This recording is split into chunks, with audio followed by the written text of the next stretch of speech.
So die tweede ding waarna ons kyk is kondisie. Met ander woorde, die huis moet goed vertoon, nie net op foto's nie, maar ook in persoon.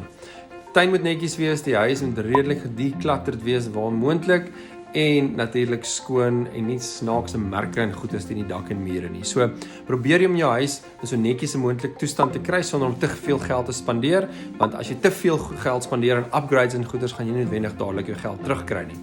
Die tweede gedeelte daarvan is hoe die huis vertoon elektronies. Met ander woorde, dit is waar jou foto's, video's, virtual tours inkom.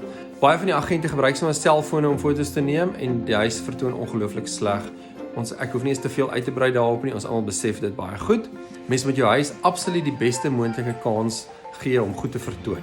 Met ander woorde, mens moet die tegnologie gebruik wat daar is, en ek dink dat foto's, video's en spesifieke virtual tours is ononderhandelbaar. Met my agtergrond as 'n professionele fotograaf, glo ek regtig ek gaan jou huis die beste moontlike kans gee om goed te lyk op die internet en hopelik die maksimum hoeveelheid kopers binne in jou huis te kry.